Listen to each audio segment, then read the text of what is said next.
Puranoticia.cl presenta Pura Noticia PM. Las noticias de la tarde, el regreso a casa, las informaciones de la región, Chile y el mundo. Las entrevistas y todo lo que necesitas saber. En todas nuestras plataformas, en televisión, en la web y en la radio. Nos ves, nos lees y nos escuchas. Aquí parte Pura Noticia PM. Bienvenidos. 6 de la tarde con 1 minuto. Muy buenas tardes. Comenzamos Pura Noticia PM en la pantalla, ¿cierto? Y en la señal de radio de puranoticia.cl. Porque recuerda que tú nos puedes ver a través de la red de cable operadores a lo largo de todo Chile que tienen disponible nuestra señal de televisión. Como también nos ves en zapping.com y nos encuentras en el canal 177. Y por supuesto que también nos ves en nuestro canal de YouTube, Pura Noticia Chile, y en América Vivo, la aplicación internacional de Canal 13. Pero recuerda que también nos escuchas en la radio. Nos escuchas en el Gran Valparaíso y en la provincia de San Antonio, en el 102.5 FM. También nos escuchas en el norte del litoral de nuestra región, en el 90.9 FM y en el interior. En los Andes, en San Felipe, nos encuentras en el 96.1 FM. Y también nos lees en nuestro sitio web y en la edición digital de puranoticia.cl. 6 de la tarde con 2 minutos. Vamos a revisar dentro de los próximos minutos las principales informaciones de esta jornada. Y les cuento que tenemos una alta congestión vehicular en 1 Norte, entre 5 Oriente y la Plaza Miraflores. Esto es en dirección al oriente. Si es que usted va hacia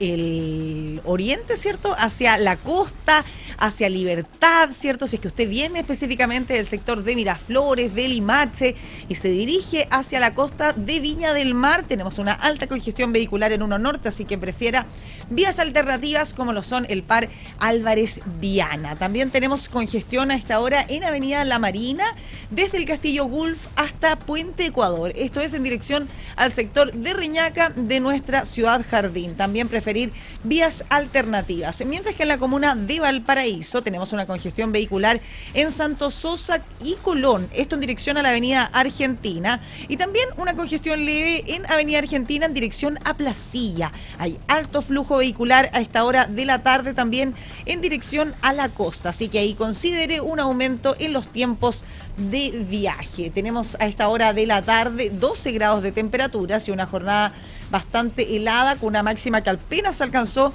los 13 grados, condiciones meteorológicas que se repetirán durante la jornada de este jueves, ¿cierto? Que tenemos pronosticadas para Valparaíso, Viña del Mar y San Antonio, una máxima de 17 grados. Van a subir un poco las temperaturas durante la jornada de este jueves, sin embargo se mantienen los cielos completamente cubiertos en la costa de la región de Valparaíso.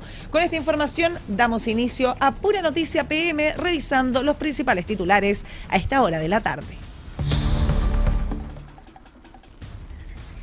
El gobierno impulsa, un plan de alivio para deudores del CAE, del Crédito con Aval del Estado, y propone congelar intereses y condonar hasta el 100% de la deuda. Crecen los cuestionamientos al gabinete por eventuales omisiones patrimoniales tras las declaraciones de la ministra de Ciencia, Jimena Lincolao. Denuncian presuntas irregularidades en cifras de producción de Codelco y apuntan a una sobreestimación del cobre. La Comisión de Trabajo aprueba en general el reajuste al salario mínimo. El gobierno propone un alza de 14.000 pesos. Diputados de oposición acuden hasta la Contraloría y denuncian un filtro político en la implementación de los SLEP. El presidente de la República, José Antonio Kast, desdramatiza la salida del subsecretario Araos, el subsecretario de Ciencias, y asegura que en el gobierno va todo caminando muy bien. El oficialismo busca cerrar la crisis interna tras las tensiones que existirían entre el senador de nuestra región, Arturo Esquella, y los asesores de La Moneda. El Ministerio de Vivienda y Urbanismo confirma graves fallas estructurales en viviendas del sector del Olivar, en Viña del Mar, y evalúa la eventual demolición. El gobierno trabaja una fórmula para poder rebajar el peaje del Troncal Quillota, uno de los más caros de todo nuestro país. Bueno, se lo adelantamos en nuestros titulares, 6 de la tarde con 6 minutos, porque el Ministerio de Vivienda y Urbanismo confirmó finalmente graves fallas estructurales en las viviendas del sector del Olivar, en Viña del Mar, y evalúa una eventual demolición. Hay un nuevo informe técnico del IDIEM que detectó incumplimientos en normas antisísmicas y también en la resistencia al fuego en casas destinadas a damnificados precisamente del megaincendio de nuestra región de Valparaíso. Desde el gobierno aseguraron que las viviendas no serán entregadas en su estado actual. La reconstrucción del Olivar en Viña del Mar enfrenta un nuevo y grave problema luego que el Ministerio de Vivienda confirmara fallas estructurales en viviendas destinadas a familias damnificadas por el megaincendio del 2024. La subsecretaria de Vivienda, Natalia Aguilar, informó que un segundo informe técnico elaborado por el IDIEM detectó incumplimientos en normas antisísmicas, deficiencias en resistencia al fuego y problemas en el sistema constructivo de las casas actualmente en ejecución. La autoridad fue enfática al señalar que las viviendas no serán entregadas en las condiciones actuales, asegurando incluso que existiría riesgo estructural en caso de un sismo o un nuevo incendio. Desde el MIMBO además apuntaron a eventuales responsabilidades en los procesos de fiscalización técnica de las obras y confirmaron que actualmente se desarrolla un sumario administrativo para esclarecer posibles irregularidades. En paralelo, el Ceremi de Vivienda de Valparaíso aseguró que existen herramientas legales para avanzar en una eventual demolición de las viviendas con fallas, precisando que actualmente son más de 50 las casas observadas. Las autoridades insistieron en que las familias damnificadas no recibirán viviendas parchadas ni fuera de norma y proyectaron que las primeras soluciones definitivas podrían comenzar a entregarse hacia fines de este año. Bueno, ya más de 2 años del megaincendio que, recordemos, afectó a la ciudad de Viña del Mar, vecinos damnificados del sector de El Olivar en la ciudad Jardín manifestaron su molestia y también su incertidumbre luego de que el Ministerio de Vivienda reafirmara la posibilidad de demoler 56 viviendas actualmente en proceso de reconstrucción. La polémica, recordemos, se generó, como señalábamos anteriormente, tras un segundo informe técnico del IDIEM presentado por la subsecretaria de Vivienda, por Natalia Aguilar, que detectó fallas estructurales en casas que incluso presentan avances de entre un 50 y un 90%. Vecinos y dirigentes sociales cuestionaron la falta de información por parte del Serviu y acusaron un abandono en medio de largas esperas para recuperar sus hogares. La dirigente Anali Jaque aseguró que muchos vecinos no creen en la demolición mientras no existe un pronunciamiento formal de la Dirección de Obras Municipales y denunció que tras la desvinculación de la constructora original no han recibido nuevos antecedentes sobre planos, empresas responsables ni tampoco fechas concretas. Otro de los vecinos afectados, Mario Retamales, sostuvo que las viviendas podrían ser reparadas y calificó como un retroceso la intención de demolerlas, especialmente considerando que varias familias siguen viviendo en soluciones provisorias a pocos meses del invierno. Bueno, si hay un informe en el cual diga que lo imita la DOM, ahí yo le voy a creer que las casas van a ser demolidas. Mientras eso no aparezca, yo no les voy a creer nada de lo que dice. Yo lo veo como un gran alto que le están haciendo aquí al avance, porque como dicen los certificados, que esto no requiere demolición sino que una reparación. Encuentro que es un gran retroceso que está haciendo el ministro demoliendo esto, porque al final somos los vecinos los damnificados que quieren más que nada volver a su Bueno, casa. aquí la mayoría de los vecinos ya no está viviendo en El Olivar porque las casas están todas demolidas. O sea, demolidas en el sentido de que están todos los terrenos vacíos, porque gran parte de lo que se quemó no hay habitantes, ya cada uno está arrendando, está haciendo allegado, entonces cada vecino pasará el invierno en una casa arrendada. Sí, pues nosotros construimos atrás de la casa porque no podíamos esperar tanto tiempo la reconstrucción, así que nos construimos algo provisorio. Estamos esperando a ver que este invierno ojalá no sea tan duro como los inviernos que han pasado, aunque sí me están diciendo que viene muy fuerte la corriente del Niño este año, Así que aquí estoy con toda mi familia, con mi hija también. Así que esperamos que este invierno no sea tan crudo, aparte que estamos solos, nos golpea bien fuerte el viento. Desde el MIMBU sostienen que el nuevo informe técnico refuerza las necesidades de una demolición total para poder garantizar condiciones seguras a las familias. Sin embargo, en el sector de El Olivar, la sensación predominante sigue siendo de frustración y también, por supuesto, de incertidumbre frente a un proceso de reconstrucción que suma ahora un nuevo conflicto. Y precisamente durante esta jornada, durante este miércoles 13 de mayo, el ministro de Vivienda, Iván Poduje, estuvo en el Congreso Nacional participando de la Comisión de Vivienda de la Cámara. Hasta allá llegó, por supuesto, nuestro periodista a cargo de nuestra unidad móvil, Daniel Zunino, para preguntarle sobre este informe que recién, cierto, comentábamos. Estamos en contacto a esta hora con Daniel. Buenas tardes, Daniel. Te escuchamos. ¿Qué fue lo que ocurrió durante esta tarde en el Congreso Nacional? ¿Cómo estás, Camila? Buenas tardes, 18:11. Y así es, vinimos hasta el Congreso Nacional de Valparaíso para buscar declaraciones del ministro de Vivienda, Iván Poduje, respecto a las fallas estructurales detectadas en viviendas destinadas a familias damnificadas por el mega incendio del 2024 y la eventual demolición de estas casas. Para poner un poco de contexto, el secretario de Estado participó esta jornada en la Comisión de Vivienda de la Cámara de Diputados, sesión desarrollada entre las 15 y las 17 horas, donde también estaba invitada la Contralora General de la República, Dorothy Pérez. La instancia tenía como objetivo abordar el informe de Contraloría que detectó presuntas irregularidades también en la compra de terrenos realizada por el MIMBU en el marco del Plan de Emergencia Habitacional entre los años 2022 y 2024. No obstante, la sesión estuvo marcada por la polémica, ya que debido a la falta de unanimidad entre los parlamentarios, el ministro Poduje finalmente no pudo exponer ante la comisión, pese a haber permanecido cerca de 2 horas al interior de la reunión. La situación generó molestia entre diputados oficialistas, integrantes de la instancia, quienes criticaron también que la autoridad no pudiera entregar sus descargos ni abordar los cuestionamientos planteados. A la salida de esta comisión nos acercamos al ministro para consultarle específicamente sobre la situación que afecta a las viviendas en reconstrucción de la parte alta de Viña del Mar y las posibles demoliciones tras los informes técnicos detectados por el IDM. Esta fue su respuesta. Escuchemos. En la Corte hay apelaciones, ministro.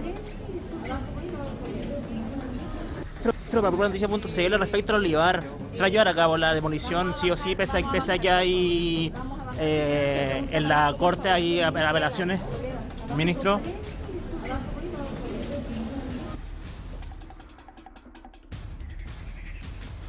Esta fue la reacción entonces del ministro de Vivienda, Iván Poduje, que estaba en tanto también molesto, al igual que los diputados oficialistas en este caso, integrantes de la instancia, quienes criticaron que la autoridad en este caso no pudiera entregar sus descargos ni abordar los cuestionamientos planteados respecto al tema anterior, que era el plan de emergencia habitacional entre los años 2022 y 2024.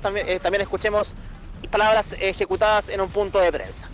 Yo le quiero pedir excusa a los 3 comités de vivienda que tuvimos que postergar en Santiago para venir a esta reunión a hacer nada.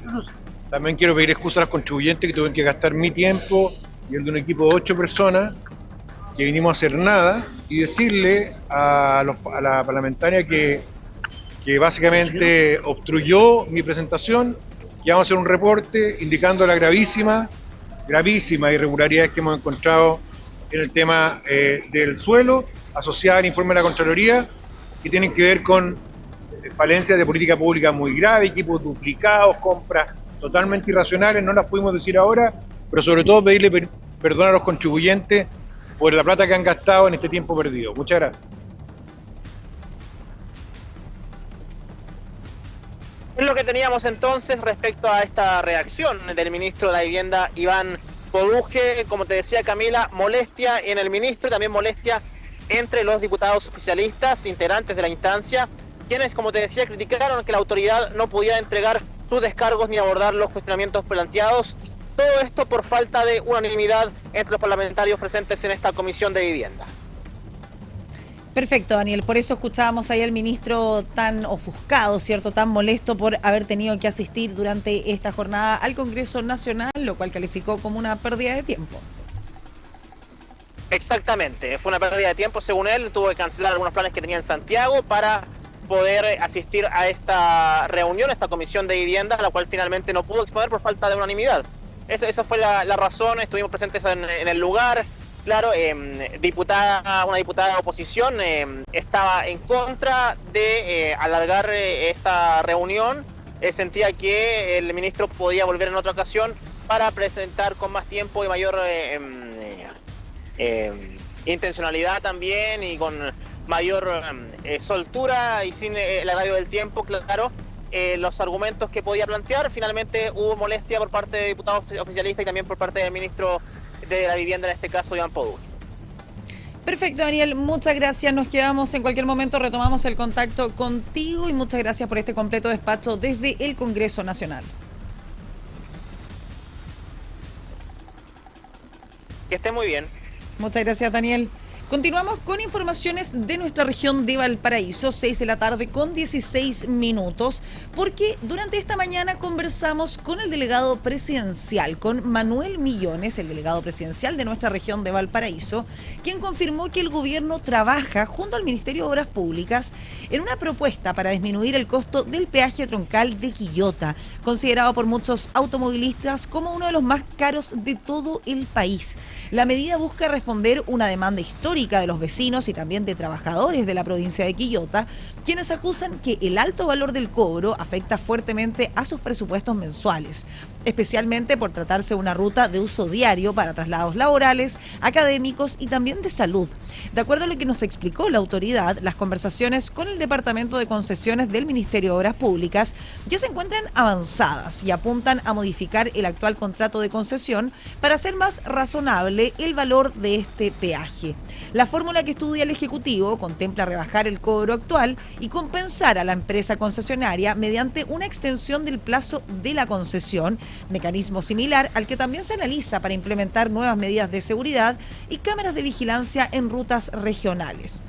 El peaje troncal, que está ubicado en la ruta 60CH, ha sido objeto de constantes críticas por parte de los vecinos de la comuna de Quillota, de la comuna de La Calera, y también otras comunas de este sector del interior de nuestra región, quienes aseguran que el gasto semanal se vuelve difícil de sostener para quienes deben cruzar diariamente hacia la costa o hacia el centro, ¿cierto?, de estos servicios.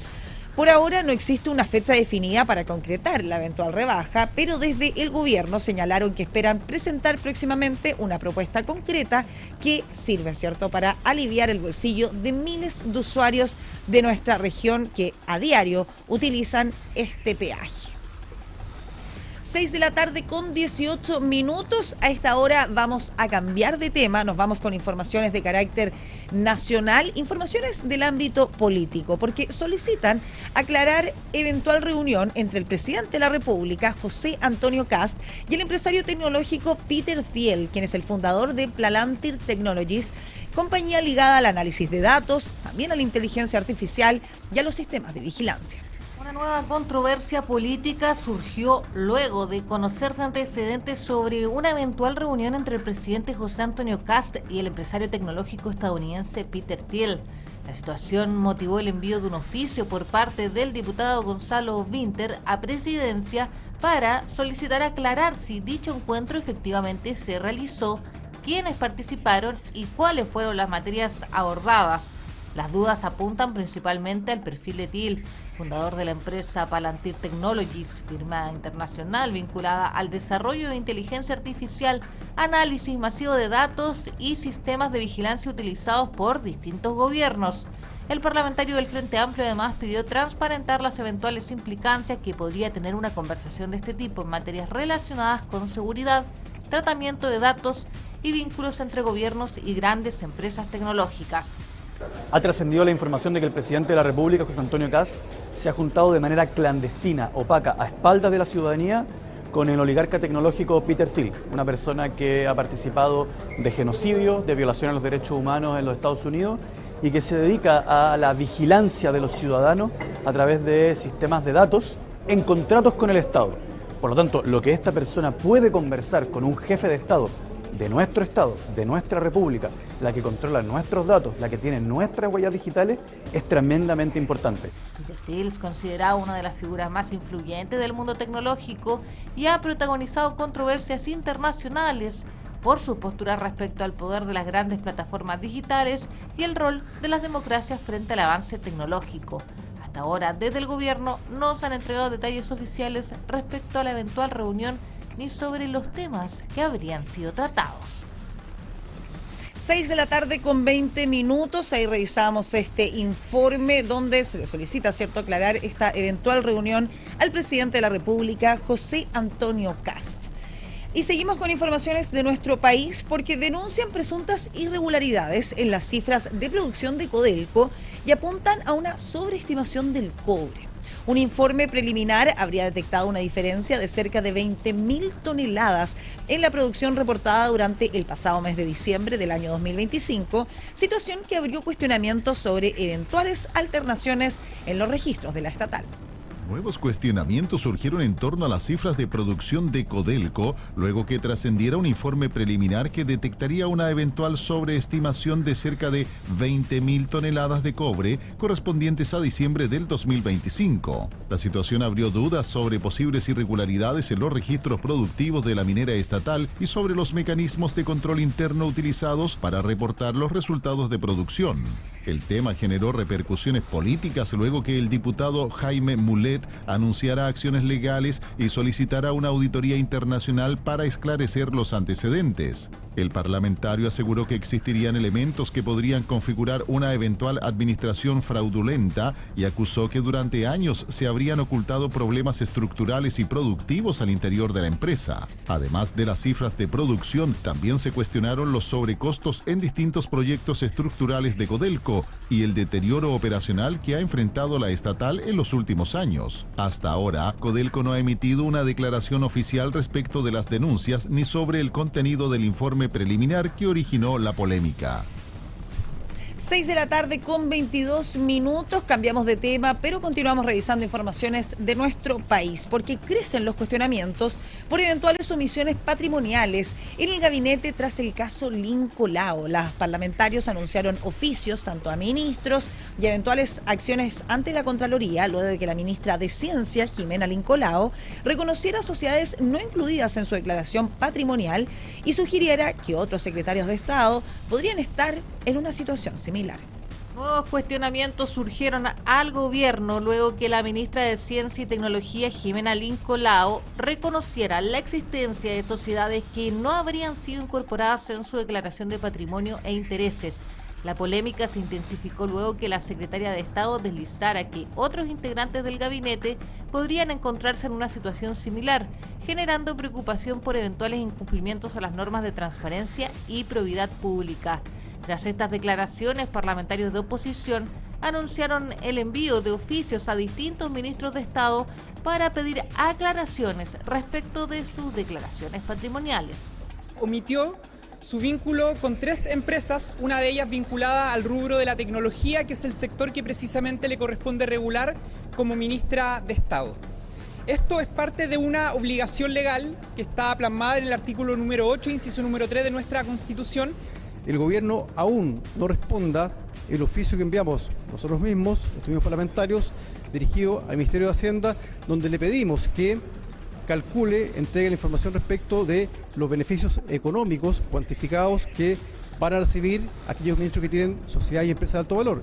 Esa información aún no ha sido remitida a la Cámara y en consecuencia el gobierno está escondiendo información que es relevante, que es vital, que es clave para un debate democrático informado respecto de este proyecto tributario que beneficia a los más ricos. Todas las autoridades, en este sentido también la ministra y los ministros en general, tenemos la obligación de hacer una declaración de patrimonio e intereses que sea fidedigna, que muestre realmente el patrimonio que se tiene, porque lógicamente lo que se está resguardando es evitar los conflictos de interés y mostrarle al país que en cualquier debate lo que va a primar va a ser el interés público y no el interés personal. El caso surgió luego de un reportaje que reveló que la ministra no habría informado vínculos con al menos 3 sociedades, entre ellas una empresa tecnológica en Estados Unidos y una asociación vinculada a un exclusivo barrio residencial norteamericano. Desde la oposición advirtieron posibles conflictos de interés, especialmente considerando que algunas de las sociedades estarían relacionadas con áreas que son reguladas por la propia cartera encabezada por Lincolao. Además, los parlamentarios no descartaron recurrir a la Contraloría General de la República para pedir una investigación sobre eventuales omisiones patrimoniales en otras autoridades del Ejecutivo.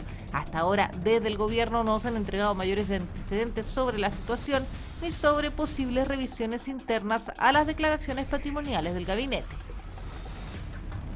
6 de la tarde con 26 minutos. Continuamos con informaciones de nuestro país porque el gobierno desplegó una inédita ofensiva legislativa para poder frenar los llamados ciertos tsunamis de más de 1.000 indicaciones ingresadas por la oposición al proyecto de la reconstrucción que se tramita en la Comisión de Hacienda de la Cámara de Diputadas y Diputados.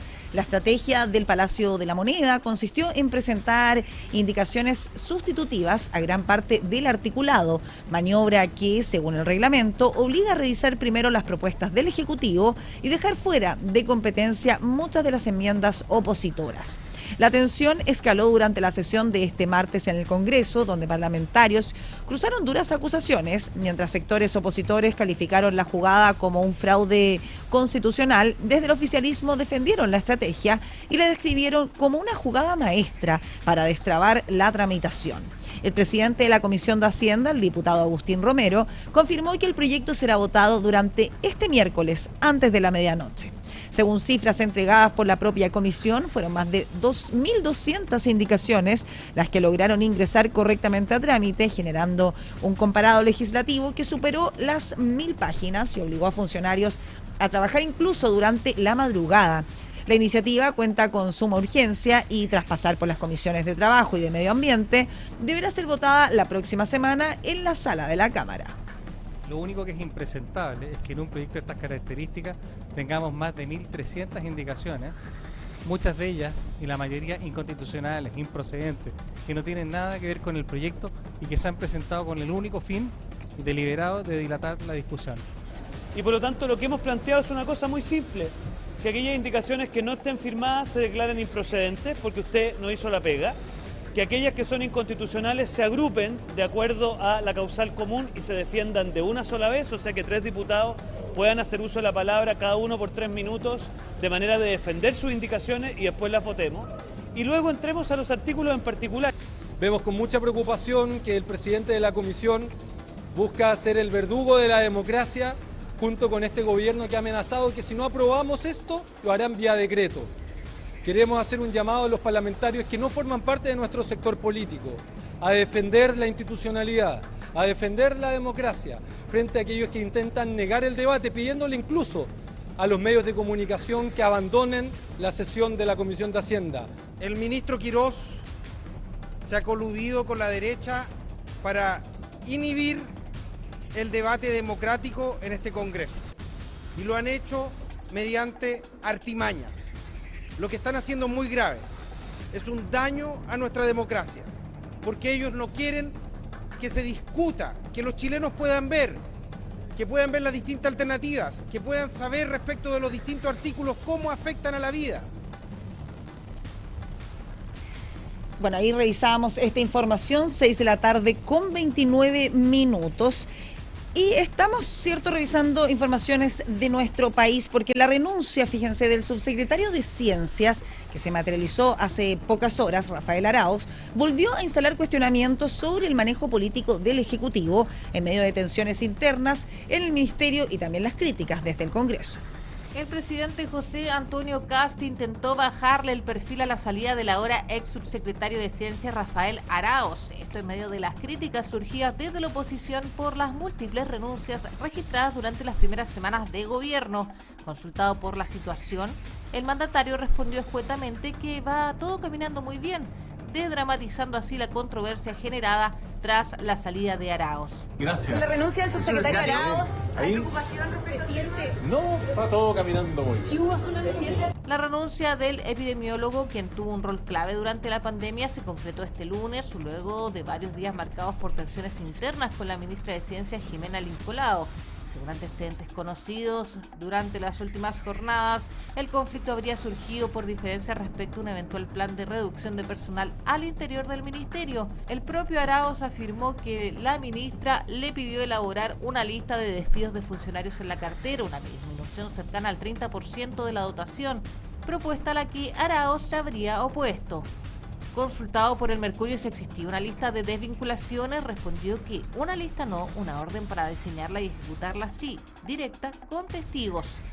Aunque desde el Ministerio descartaron la existencia de despidos masivos, la salida del subsecretario se concretó igualmente y vino acompañada además de la renuncia de la jefa de gabinete de la ministra y de la jefa jurídica de la cartera. En paralelo, desde el Congreso surgieron cuestionamientos al Ejecutivo, donde parlamentarios advirtieron que la salida de un subsecretario tiene un peso político distinto al de cambios en secretarías regionales ministeriales, especialmente considerando que ya se contabilizan más de 20 renuncias de Ceremis desde el inicio de la administración Kast. El subsecretario Rafael Arauz es un profesional de primer nivel y el hecho que a solo 60 días de iniciado el gobierno, a propósito de los recortes, salga y renuncie, es un hecho que no es menor. Una clara señal del cero interés que tiene el Ejecutivo por el desarrollo de la ciencia en nuestro país. Sacar a personas profesionales con experiencia no ayuda a lo que tanto necesita el país. Califico como un hecho grave, preocupante, y creo que en esta ocasión la señora ministra Lincolao y el gobierno en particular tiene la obligación de dar una explicación razonable y creíble respecto a este tema. Toda vez que el subsecretario ha señalado que fue presionado para despedir a 40 personas del Ministerio de Ciencia. La situación volvió a abrir el debate sobre el diseño político y la conducción interna del gobierno, particularmente en ministerios considerados estratégicos para el Ejecutivo. 6 de la tarde con 32 minutos. Seguimos revisando informaciones ligadas a el gobierno, porque luego de días de tensión al interior del oficialismo, el senador de nuestra región de Valparaíso, Arturo Esquella, y el jefe de asesores del segundo piso del Palacio de la Moneda, Alejandro Irarrázaval, acordaron retomar la coordinación política y mantener también contactos permanentes para descomprimir el conflicto que remeció al gobierno. La polémica se originó durante el Comité Político Ampliado realizado el pasado lunes, instancia en donde el senador Esquella cuestionó duramente el funcionamiento del equipo asesor presidencial e incluso pidió dar un paso al costado, frase que fue interpretada como una crítica directa al rol que tiene Irarrázaval en el Ejecutivo. El episodio generó incomodidad en La Moneda y también diferencias al interior de la propia bancada republicana, donde algunos parlamentarios respaldaron los cuestionamientos del senador, mientras otros defendieron el trabajo del segundo piso y su cercanía con el presidente de la República, José Antonio Kast. Para evitar que la crisis escalara, ambos dirigentes sostuvieron una conversación telefónica que permitió iniciar un proceso de acercamiento y poder mejorar la coordinación política entre el partido oficialista y el gobierno. Mientras que en paralelo, el mandatario encabezó una reunión con diputados republicanos en el Cerro Castillo, aquí en nuestra ciudad Jardín, en Viña del Mar, con el objetivo de ordenar las filas y también reforzar las prioridades legislativas del Ejecutivo, entre ellas la seguridad, reconstrucción y la denominada mega reforma. Con este deshielo, el oficialismo busca dejar atrás esta crisis interna y poder fortalecer la relación entre La Moneda y el Partido Republicano. Todo esto en medio de semanas complejas para la administración del presidente José Antonio Kast. 6 de la tarde con 34 minutos. A esta hora hacemos una pausa comercial, pero estamos atentos porque en los próximos minutos hablarán los alcaldes de oposición tras la reunión que sostuvieron en el Palacio de la Moneda con el presidente de la República, José Antonio Kast. Estamos atentos ahí con los ojos puestos en la comuna de Santiago, pero ahora hacemos una pausa comercial. Ya regresamos con más Pura Noticia PM. Estamos presentando Pura Noticia PM, las noticias de la tarde en todas nuestras plataformas. Volvemos con las noticias de la tarde en la región, Chile y el mundo. Esto es Pura Noticia PM. 6 de la tarde con 39 minutos. Estamos de regreso ya en Pura Noticia PM, las noticias de la tarde de puranoticia.cl. A esta hora revisamos los titulares.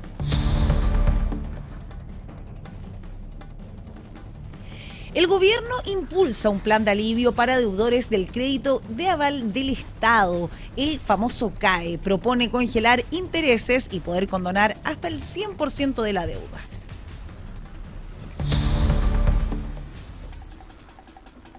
Crecen los cuestionamientos al gabinete por eventuales omisiones patrimoniales tras las declaraciones de la ministra de Ciencia, Jimena Lincolao. Denuncian presuntas irregularidades en cifras de producción de Codelco y apuntan a una sobreestimación de cobre. La Comisión de Trabajo aprueba en general el reajuste al salario mínimo. El gobierno propone un alza de 14.000 pesos. Diputados de oposición acuden hasta la Contraloría y denuncian un filtro político en la implementación de los SLEP. El presidente de la República, José Antonio Kast, desdramatiza la salida del subsecretario de Ciencias y asegura que el gobierno va todo caminando muy bien. El oficialismo busca cerrar la crisis interna tras tensión entre el senador de nuestra región, Arturo Esquella, y asesores de La Moneda. El Ministerio de Vivienda y Urbanismo confirma graves fallas estructurales en viviendas del sector de El Olivar en Viña del Mar y evalúa su eventual demolición. Y el gobierno trabaja en una fórmula para poder rebajar el peaje troncal de Quillota, uno de los más caros de todo nuestro país. 6 de la tarde con 41 minutos, la Comisión de Trabajo de la Cámara aprobó en general el proyecto de reajustes al salario mínimo impulsado por el gobierno, luego de que el Ejecutivo ingresara una indicación que elevó la propuesta original incorporando la inflación del pasado mes de abril en este cálculo. Con ello, el ingreso mínimo mensual subirá en más de 14.000 pesos, pasando desde los actuales 539.000 pesos a 553.553 pesos, a contar de este 1 de mayo de este año en curso. La iniciativa también contempla un nuevo reajuste automático en enero del próximo año 2027, de acuerdo a la variación acumulada del IPC.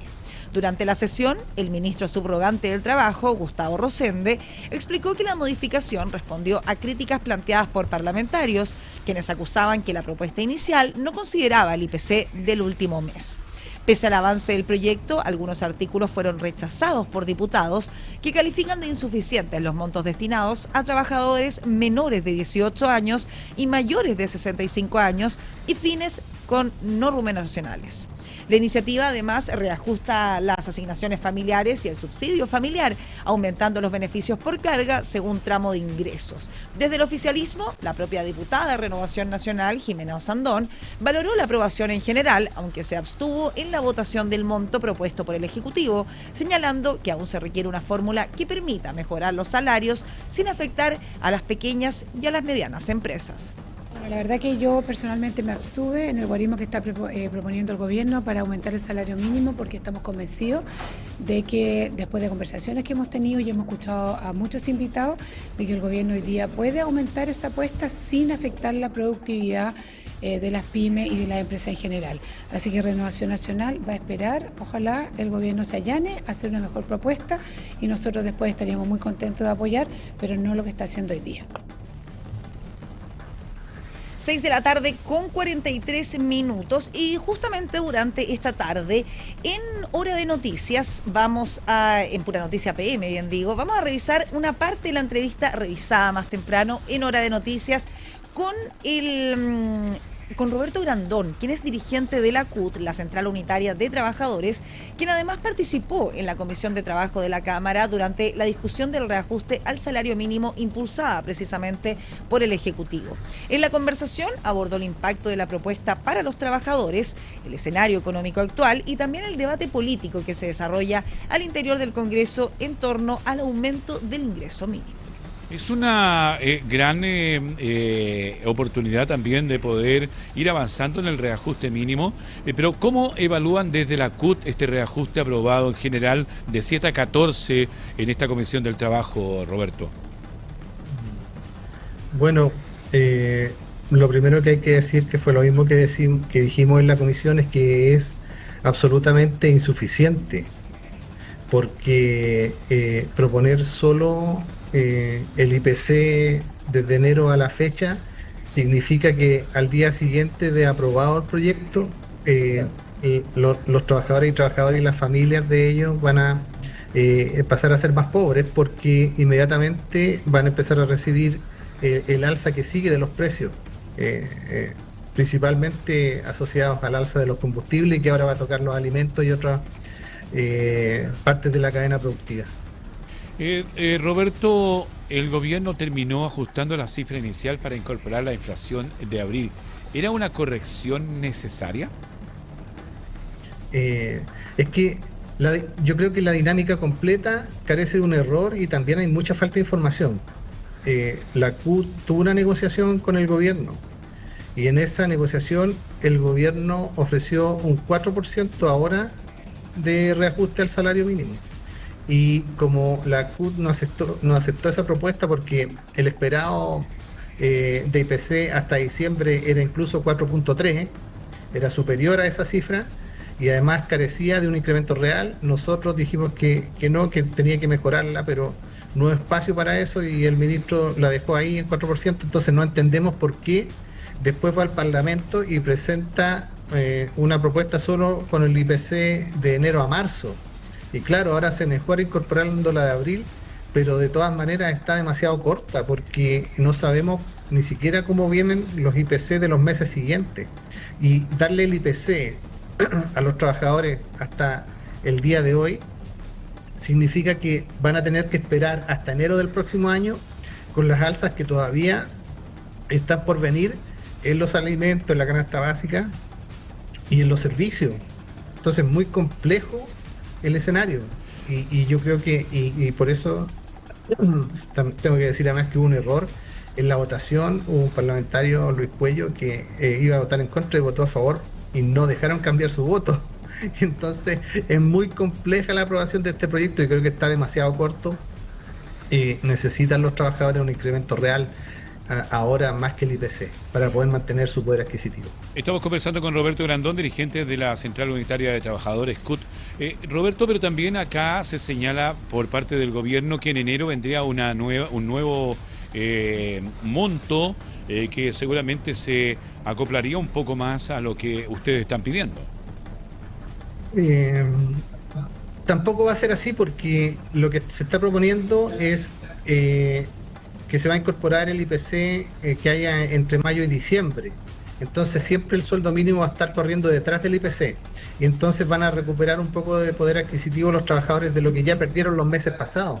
Pero eso, primero, no es una política salarial. Un país no puede basarse su política salarial en solamente correr detrás del IPC, porque son los trabajadores y sus familias las que siempre van a perder en ese sentido.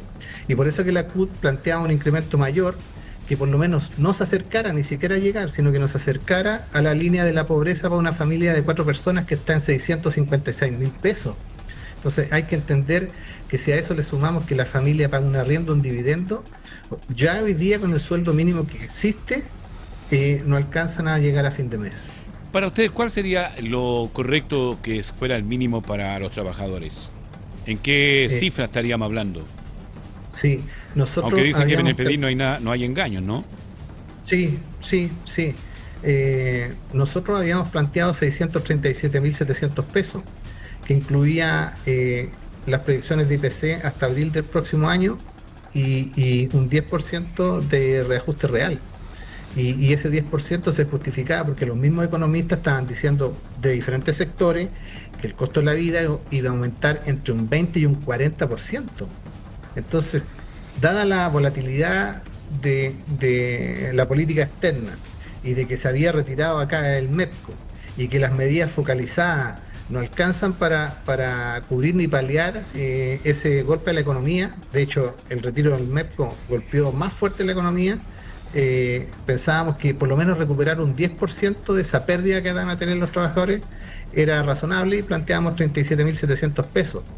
Pero en el escenario actual, si usted me pregunta cuál sería el mínimo, yo creo que el mínimo andaría alrededor del 8% que deberían ofrecer ahora el gobierno y tratar de conseguirlo los parlamentarios, porque la pelota está en el Congreso hoy día y ellos son los llamados a darle un incremento real a las familias que nos ponga en línea al menos con lo que se venía haciendo de anteriores gobiernos, ni siquiera el gobierno anterior, sino que 2 o 3 gobiernos en el pasado. Roberto, pero también aquí cuando hablamos de 600, 500 y un poco más, cabe recordar que hay que descontar aquí la previsión y por supuesto la salud. O sea, no son 567 ni 600, no, hay un descuento que es el previsional y de salud también. Exactamente, si hoy día los trabajadores están recibiendo 431.000 pesos líquidos y efectivamente eso, si usted le da 600 le tiene que descontar el 20% a eso. Entonces, claro, obviamente son alrededor de 500.000 pesos líquidos. Sí, es que tenemos un retraso en Chile de 25 años en sueldo, que se hizo muy poco. Nos comparamos con países de PIB parecidos y de tamaños de economía similares y nos han sacado una ventaja enorme en 25 años. Entonces, es muy difícil solucionar en una negociación con el sueldo mínimo ese déficit estructural en sueldos que tiene el país. Pero también tenemos que decir que en la región, estamos hablando de este lado del mundo, el sueldo mínimo más alto es el de Chile.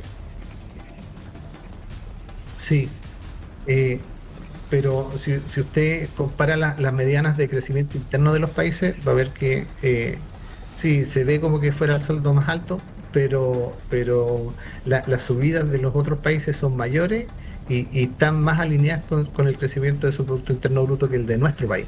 Entonces, sí se ve como que fuera el más alto, pero también nuestro país es el que tiene más riqueza, más diversidad y donde las empresas, a pesar de que digan que no, son donde tienen las más altas rentabilidades. Le pongo un caso, las 400 y tantas empresas que están controladas por la superintendencia, o sea, por la Comisión para el Mercado Financiero, ganaron el año pasado 32.000 millones de dólares. Las empresas que cotizan en el IPSA, sus activos financieros rentaron el 57%.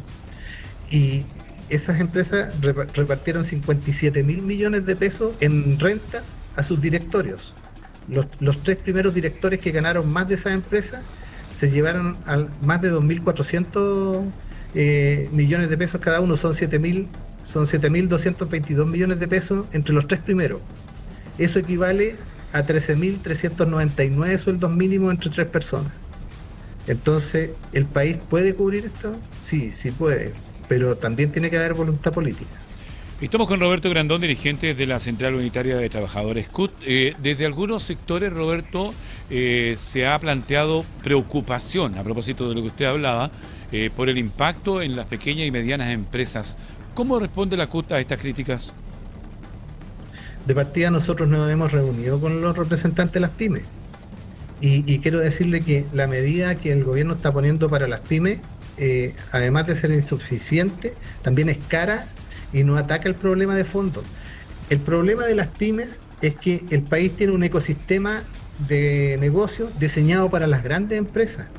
Y si usted quiere ayudar a las pymes, de partida tiene que ponerles medidas pro empleo y no tributarias. Porque si a una empresa que tiene 10 trabajadores y 8 ganan el sueldo mínimo, esa empresa va a recibir como máximo un beneficio tributario en crédito de 630.000 pesos. Y una gran empresa de 5.500 trabajadores que tenga apenas el 20% en rango de recibir subsidio va a recibir 90 millones de pesos mensuales en crédito. Entonces, la pyme, ¿para qué va a usar esa plata? Para lo que más necesita, que es capital de trabajo, y no para contratar ni para mantener personal. Pero aquí hablamos de un crédito, no de un subsidio. Exactamente, es un crédito tributario que se va a aplicar sobre el IVA mensual que tenga que pagar la pyme. Por lo tanto, si libera capital, ¿en qué lo va a ocupar? No lo va a ocupar ni en contratar más y ni siquiera en mantener más. Una parte de eso, obviamente, que lo va a ocupar el dueño y la otra parte lo va a tirar a capital de trabajo, que es el principal problema en las pymes. Por lo tanto, nosotros pensamos que si se quiere ayudar realmente a las pymes, lo primero que tiene que hacer es darle un subsidio directo, pero a las imposiciones de los trabajadores que trabajan en esas empresas. Lo segundo es activar los mecanismos de crédito para que efectivamente los créditos con aval del Estado funcionen y los bancos le den acceso al crédito real a esas pymes. Y lo tercero es que tienen que saber que las pymes no solamente necesitan o no les basta con que usted les dé un crédito. Si esa pyme quiere comprar una máquina, necesita además saber dónde es mejor comprarla. Y después que la compra, necesita saber cómo es mejor instalarla y luego capacitar a su personal para que la ocupe. Y eso se tiene que hacer a través de Corfo. También hay otros mecanismos como Cercotec que tienen que ser activados. Y así usted va a ayudar mejor a las pymes que dándole un subsidio o un crédito tributario. 6 de la tarde con 54 minutos. Continuamos con informaciones de nuestro país, porque el diputado Jaime Mulet anunció que prepara acciones legales tras denunciar un presunto fraude en las cifras de producción de Codelco. De acuerdo a lo que explicó el parlamentario, un informe preliminar interno habría detectado una sobreestimación de cerca de 20.000 toneladas de cobre durante el pasado mes de diciembre del año 2025. El parlamentario Mulet calificó los antecedentes como extremadamente graves y acusó que la estatal habría inflado sus cifras para aparentar un aumento en la producción y eventualmente cumplir metas internas asociadas a bonos y a resultados de gestión. El parlamentario además cuestionó el deterioro que, a su juicio, ha sufrido Codelco en los últimos años, apuntando a sobrecostos en proyectos estructurales, retrasos productivos y problemas de administración. Es en este contexto que insistió en la necesidad de una auditoría internacional y de una comisión especial que investigue el futuro de la minera estatal. Y 4. Entonces esto es muy grave. Aquí se requiere una comisión internacional que audite. No basta las auditorías internas de Codelco. Codelco nos ha estado mintiendo durante muchos años. ¿Para qué decir los sobrecostos de los proyectos de Chuquicamata, el proyecto El Salvador, viene el Inca, el proyecto El Teniente, el proyecto de Andina? Todos los proyectos, los precios se subestimaron y costaron o cuestan 3-4 veces más y la producción no se llega nunca. ¿Para qué decirle lo de las fundiciones? Hasta se les cayó una chimenea. ¿Para qué decir lo del edificio de Codelco? Entonces... El diputado Mulet aseguró que evalúa presentar una denuncia penal por eventuales delitos de administración fraudulenta y advirtió que, de no corregirse esta situación, exige el riesgo de debilitar aún más a la principal empresa pública de todo el país. 6 de la tarde con 56 minutos y los quiero invitar a esta hora a que revisemos nuestro sitio web, puranoticia.cl, y lo que destacamos a esta hora de la tarde. Y comenzamos con una información que ya revisamos en Pura Noticia PM, información de nuestra región de Valparaíso, porque el troncal Quillota en la mira. El delegado presidencial de nuestra región, Manuel Millones, elabora un plan para poder bajarle el precio al peaje más caro de todo el país. La autoridad regional, explicó en conversación con nuestro medio, con puranoticia.cl, que el gobierno busca dar respuestas a una de las principales demandas que tienen los automovilistas de la provincia de Quillota, quienes acusan que el costo del peaje troncal golpea fuertemente sus presupuestos mensuales. En otro tipo de informaciones de nuestra región de Valparaíso, crece la molestia en el sector del olivar de Viña del Mar tras un nuevo informe que reforzaría la tesis de la demolición. Es un capricho más del ministro Poduje. Esas fueron parte de las palabras de los vecinos. Seguimos con informaciones de nuestra región de Valparaíso, porque un operativo policial se llevó a cabo en poblaciones de la comuna de Quillota.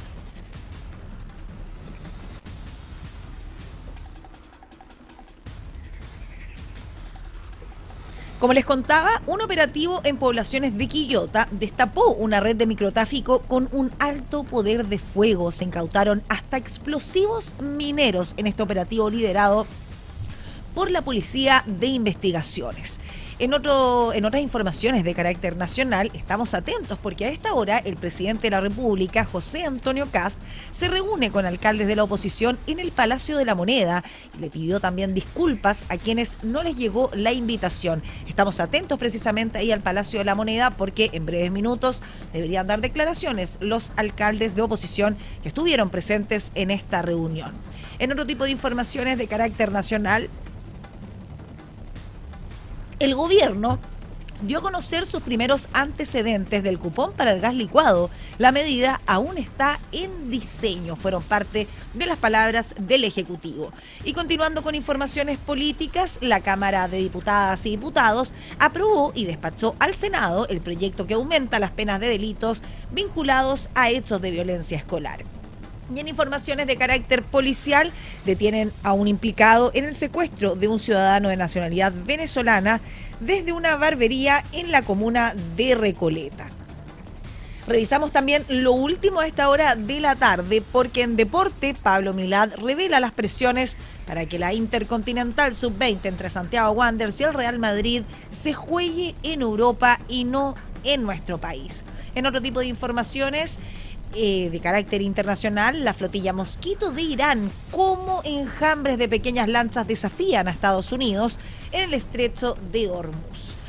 Y en informaciones de carácter de nuestra región, bien digo, Valparaíso inicia una participación ciudadana para poder definir la recuperación de la Plaza Chaurren en el puerto. 7 de la tarde, 19 horas en punto de este miércoles 13 de mayo. Con esta información hacemos una pausa comercial, pero ya regresamos con más Pura Noticia PM. Estamos presentando Pura Noticia PM, las noticias de la tarde, en todas nuestras plataformas. Volvemos con las noticias de la tarde en la región, Chile y el mundo. Esto es Pura Noticia PM. 7 de la tarde con 5 minutos, ya estamos de regreso en Pura Noticia PM, las noticias de la tarde de puranoticia.cl. Recuerda que tú nos puedes ver a través de la televisión en la red de cable operadores que tiene disponible la señal de puranoticia.cl a lo largo de todo Chile. Por supuesto que también nos ves en zapping.com en el canal 177. También en nuestro canal de YouTube nos encuentras como Pura Noticia Chile y por supuesto que en nuestro sitio web.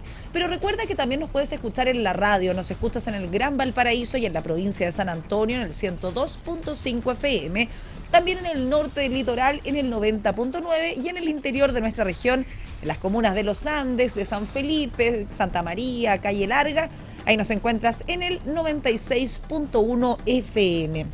Y por supuesto que nos lees en nuestro sitio web y en nuestra edición digital, porque en puranoticia.cl recuerda que las noticias son como a ti te gustan. Continuamos con el desarrollo de las informaciones, revisando los principales titulares a esta hora de la tarde. El gobierno impulsa un plan de alivio para deudores del crédito con aval del Estado, el CAE, y propone congelar intereses y condonar el 100% de la deuda. Crecen los cuestionamientos al gabinete por eventuales omisiones patrimoniales tras las declaraciones de la ministra de Ciencia, Jimena Lincolao. Denuncian presuntas irregularidades en cifras de producción de Codelco y apuntan a una sobreestimación del cobre. La Comisión de Trabajo aprueba en general el reajuste al salario mínimo. El gobierno propone un alza de 14.000 pesos.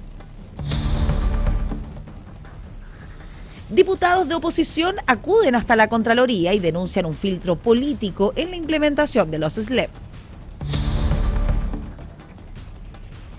El presidente de la República, José Antonio Kast, desdramatiza la salida del subsecretario de Ciencias y asegura que en el gobierno va todo caminando muy bien. El oficialismo busca cerrar la crisis interna tras la tensión entre el senador Arturo Esquella y los asesores de la moneda.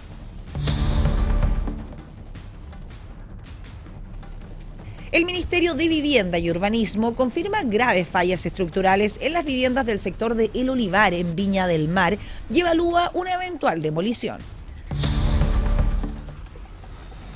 El gobierno trabaja una fórmula para poder rebajar, bien digo, el peaje del troncal Quillota, uno de los más caros de todo el país. Bueno, y esta tarde en Pura Noticia PM revisaremos parte del debate por el aumento de los delitos cometidos en participación de niñas, niños y también de adolescentes, luego de la presentación del proyecto de ley No Más Niños para la Delincuencia, que busca endurecer las penas contra los adultos que utilicen justamente menores de edad para cometer ilícitos. Más temprano, en Pura Noticia Central, en Hora de Noticias con Ricardo Suárez, conversamos sobre esta iniciativa con el diputado César Valenzuela, uno de los impulsores del proyecto, quien abordó los alcances de la propuesta y la preocupación también existente por el uso de menores por parte de bandas delictuales. Comenzamos también con esta pregunta que creo que es importante. ¿Qué tan grave es hoy el fenómeno de las bandas delictuales utilizando a menores de edad para cometer el ilícito, que una cosa que no es nueva, pero que se ha incrementado en los últimos tiempos? Sí, lamentablemente lo que nosotros hemos observado con las cifras es que es creciente la cantidad de niños, niñas, adolescentes, en definitiva menores de edad, que participan de delitos. Y adicionalmente, lo que hemos podido observar es que hay algunos delitos en particular donde este fenómeno es más fuerte. Y esto es típico en el caso del robo de vehículos.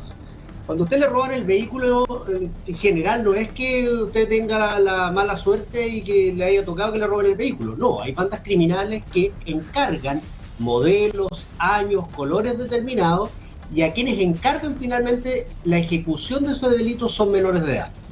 Entonces, lo que nosotros hemos visto, y es lo que señalamos hoy en la mañana, es que hay verdaderas empresas criminales que se dedican a utilizar menores para cometer delitos.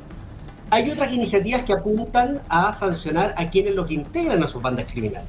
Pero eso no es suficiente. Diputado, perdón, pero esto es porque, claro, se aprovecha porque son inimputables, ¿no? No necesariamente, no necesariamente.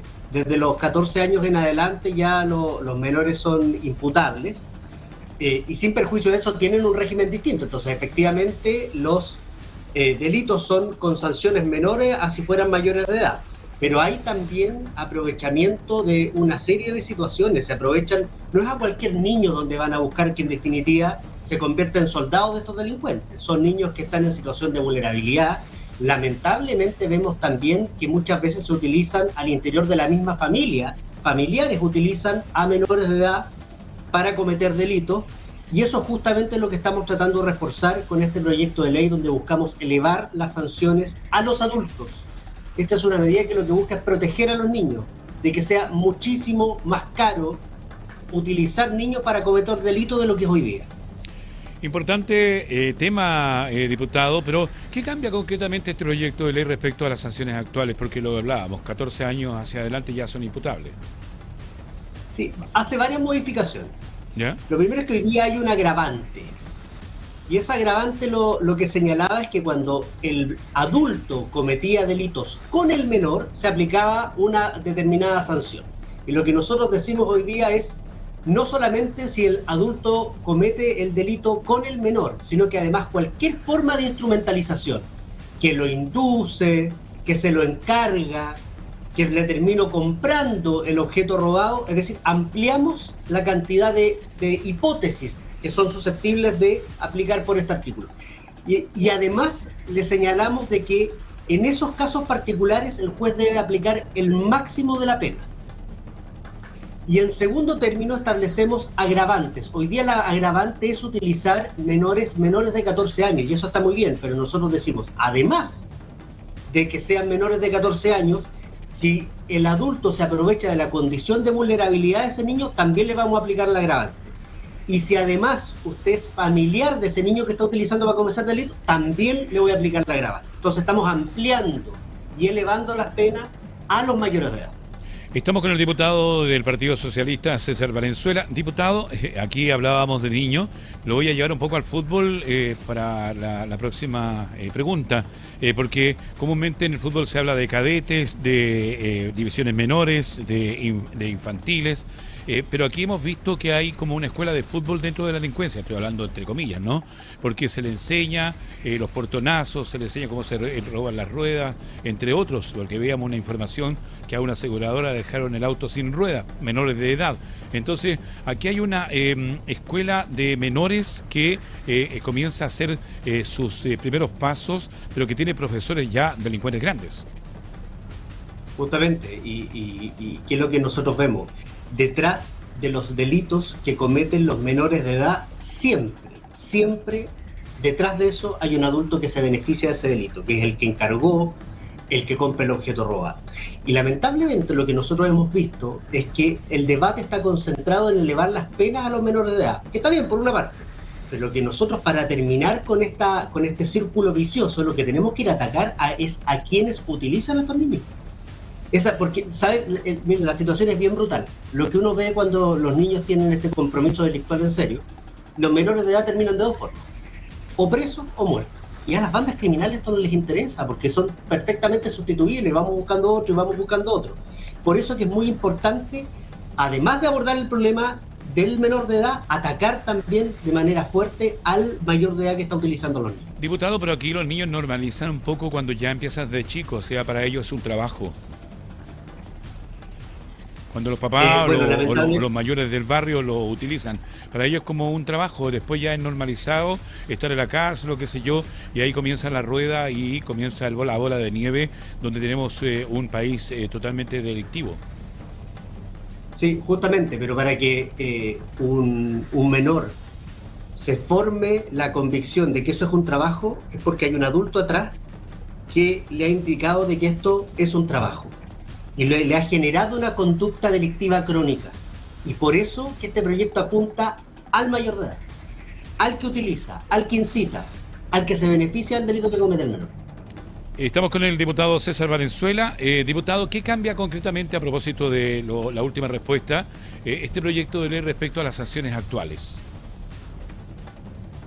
Bueno, en primer término, lo que hace es que aplica, le ordena al juez que debe aplicar el máximo de la pena al mayor de edad, y asimismo genera dos nuevas circunstancias agravadas. Es decir, donde se le va a aumentar, además de la pena base, se le va a aumentar en un grado más. ¿Cuáles son esas tres circunstancias? En primer término, cuando se aproveche de la vulnerabilidad de ese menor. En ese caso, además de la pena base, se va a aumentar en un grado la sanción. Lo mismo ocurre en el caso cuando se trata de familiares que utilizan a menores que también son familiares para cometer delitos. Y otra cosa importante, cuando por el hecho de la comisión de un delito un menor resulte fallecido o con lesiones gravísimas, que eso ocurre, ese mayor de edad que participó en el delito también va a tener una pena agravada en un grado adicional a la pena base. Ahí, si usted me permite, hay un caso, los que nos dedicamos a esto, bien icónico, diría yo. Hay un libro que se sacó hace poquito que se llama Soldadito Narco, que relata la historia de un menor de edad de la comuna de Huechuraba, de la población La Pincoya, y relata exactamente y específicamente cómo en el transcurso de su vida van interviniendo distintos delincuentes del barrio que lo van utilizando para cometer delitos, y finalmente eso termina con este niño ya adulto con discapacidad, y finalmente termina fallecido. O sea, a estos miserables no les interesa la vida de esos niños. Y vuelvo a insistir, eso es lo que busca este proyecto, atacarlos a ellos. Qué importante, porque como que existe una sensación de impunidad cuando los adultos usan a menores, porque saben que las penas para los adolescentes o niños son distintas, ya lo conversábamos. Pero aquí el que queda marcado, queda preso, también es el niño o el preadolescente. O termina muerto. Esa es la verdad de las cosas. Eso es lo que sucede. Porque son como carne de cañón, diputado, ¿no? Pero absolutamente. Los menores son utilizados como carne de cañón, son para las tareas más riesgosas. Miren el robo de vehículos. A los menores que se utilizan no es para desarmar el vehículo, no es para revenderlo, no es para pasarlos por la frontera, no. ¿Cuáles son las tareas que se le asignan al menor de edad? Ir a robar el vehículo, utilizar violencia, exponerse a la violencia. Eso es lo que hace esta gente. Diputado, esta iniciativa fue presentada junto a parlamentarios de distintos sectores políticos. ¿Hay consenso transversal en que este fenómeno debe enfrentarse con mayor dureza y que debe ser rápido, no que no quede ahí en la Cámara por años y años? Porque creo que la solución debe estar ahora. Sí, yo la verdad que estoy bien contento por eso. Usted estaba viendo yo la nota en la contingencia, y efectivamente tenemos varios temas con diferencias profundas entre el oficialismo y la oposición, pero hay otras materias en las que estamos de acuerdo. Y una de las materias en las que estamos de acuerdo es que a los niños hay que protegerlos y que hay que sancionar de forma más fuerte a los adultos que los utilizan para cometer delitos. Esta es una propuesta que afortunadamente ha contado con el respaldo de militantes, una diputada del Frente Amplio, como es la diputada Tatiana Urrutia, hasta un diputado del Partido Republicano, el diputado Lorca. La diputada Jimena Sandón de Renovación Nacional también es parte, y nosotros efectivamente vamos a iniciar un trabajo para que este proyecto se empiece a discutir y sea aprobado en el menor tiempo posible. Ahí escuchábamos esta conversación junto al diputado del Partido Socialista, César Valenzuela, en Hora de Noticias.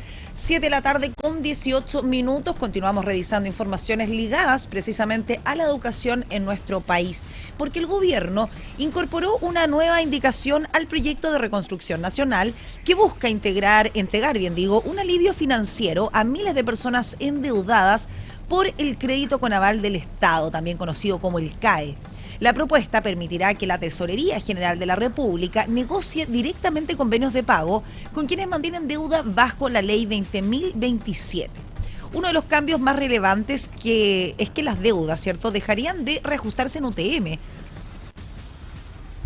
y pasarían a transformarse en montos fijos en pesos. Además, se eliminarían los intereses acumulados y futuros, permitiendo que las personas paguen únicamente el capital neto en cuotas que no superarían las 48 mensualidades. La iniciativa también contempla un sistema de condonación progresiva. Quienes cumplan íntegramente con el convenio podrían acceder al perdón total del saldo restante, mientras que las personas con atrasos menores podrían optar a rebajas de el 90 y el 70% de la deuda remanente. Para acceder a este beneficio, los deudores deberán realizar el pago inicial y adherir al nuevo sistema dentro del plazo de 90 días desde la entrada en vigencia de esta ley. La propuesta abrió nuevamente el debate sobre el futuro del crédito con aval del Estado y las soluciones para miles de personas que por años han enfrentado deudas estudiantiles, en medio además de la discusión por financiamiento de la educación superior y el impacto económico del Plan de Reconstrucción Nacional, que está siendo fuertemente impulsado por el Ejecutivo. Ahora, en vivo. Ahora, en vivo. Casi el 90%. 7 de la tarde con 20 minutos, nos vamos rápidamente hasta el Congreso Nacional, donde la Comisión de Hacienda de la Cámara continúa con la votación en particular. Ya está total despacho el del proyecto de reconstrucción nacional. Recientemente hablaba el diputado Carlos Bianchi y estamos acá pendiente a esta votación. La Ley General de Pesca y Agricultura, la indicación número 21 de la diputada Ana María Gasmuri se declaró inadmisible. Vamos a la indicación 22 de los diputados señores Cristian Contreras y Guillermo Valdés, que tiene el mismo texto que el Recientemente mensaje, escuchábamos al diputado Carlos Bianchi, quien del asegura que queda un 90% por discutir y pide buscar mecanismos para avanzar lo más que se pueda. Esto ya que será hasta total despacho. Ya son las 19 horas con 21 minutos. 24. La indicación 25 del diputado Boris Barrera, admisible también. La indicación 26 del mismo diputado, también admisible. La indicación número 27, admisible. Estas últimas también de carácter incompatible. La indicación 28 de la diputada Natalie Castillo, admisible y también incompatible. La indicación número 29 de la diputada Natalie Castillo, admisible y compatible con el texto del mensaje. La indicación 29A, que es una indicación para suprimir, la declaramos improcedente. La indicación número 30 de la diputada Natalie Castillo es admisible e incompatible con el texto. La indicación número 31 de la diputada Natalie Castillo, admisible y compatible. La indicación 32 de la diputada Natalie Castillo, admisible e incompatible. La indicación 33 de la diputada Natalie Castillo, admisible y compatible. La indicación 34, compatible. Sí. Sí, porque es para agregar. Del diputado Brito y la diputada Yomas, que son votaciones separadas, tenemos que tomarla en consideración al momento de la votación del texto. Y las indicaciones, sí, las indicaciones de la página 29 del comparado, 34A, B y C, de la diputada Gasmuri, son artículos nuevos. Los vamos a votar al término de... Claro. Y a juicio de esta Secretaría, de las indicaciones 35 a la 54, para no dar lectura, todas declaradas inadmisibles. Del diputado Brito. Muchas gracias, secretaria. Sí, por favor. Hay unas indicaciones en la página 7 de la 41 tarde del con comparado. 23 minutos. Estamos atentos a esta hora al Congreso Nacional, donde se lleva a cabo la Comisión de Hacienda de la Cámara de Diputadas y Diputados, donde continúa la votación en particular, ya está total despacho, del proyecto de reconstrucción nacional. Aún queda un 90% por discutir, así que se solicitan buscar mecanismos para avanzar lo más que se pueda. Esto ya que esta jornada será hasta total despacho. Escuchamos. Es inadmisible por afectar a la administración financiera del Estado. Gracias, secretaria. Yo suscribo la interpretación de la secretaría y por lo tanto declaro inadmisible las indicaciones señaladas.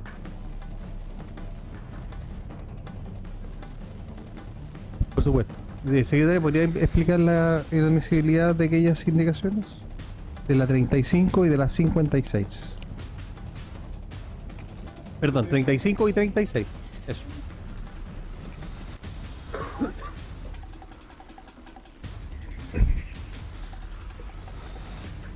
Ahora, en vivo. Ahora, en vivo. 7 de la tarde con 24 minutos. Vamos a continuar revisando informaciones de carácter nacional, pero por supuesto que tenemos los ojos puestos en la Comisión de Hacienda de la Cámara de Diputadas y Diputados. Porque la Corte rechazó una solicitud de desafuero contra el expresidente, contra Gabriel Boric, por una querella del exdirector del SLEP de Atacama. El Tribunal de Alzada de Copiapó descartó que las críticas realizadas por el exmandatario constituían injurias graves y concluyó que sus dichos correspondían a una opinión sobre la gestión del exdirector de este servicio. La Corte de Apelaciones de Copiapó rechazó la solicitud de desafuero presentada contra el expresidente Gabriel Boric en el marco de una querella por injurias graves interpuesta por el exdirector del SLEP Atacama, Daslav Miovilovich. La acción judicial surgió luego de que el exmandatario criticara públicamente la gestión del exdirectivo tras la polémica celebración del 5º aniversario del Servicio Local de Educación Pública de Atacama, calificando el hecho como uno de los descriterios más grandes que había visto. En fallo unánime, el tribunal concluyó que las declaraciones de Boric correspondieron a críticas vinculadas al desempeño del cargo y no constituyeron injurias graves con publicidad. La resolución sostiene además que no existió intención de deshonrar al querellante y que las expresiones del exmandatario se dieron en un contexto de debate público y cuestionamientos a la utilización de recursos públicos. Con esto, la Corte determinó que no existían antecedentes suficientes para levantar el fuero del expresidente ni avanzar en una causa penal en su contra. 7 de la tarde con 26 minutos. Continuamos con informaciones porque amplían en 150 días de investigación por desaparición y el presunto homicidio de Julia Chuñil. La Fiscalía solicitó extender la indagatoria para concretar peritajes pendientes, entre ellos el análisis de más de 60 restos óseos que fueron hallados en un predio en la comuna de Mafil. El Juzgado de Garantía de Los Lagos resolvió ampliar en 150 días la investigación por el presunto homicidio de Julia Chuñil, dirigente mapuche, desaparecida desde noviembre de 2024 en la región de Los Ríos.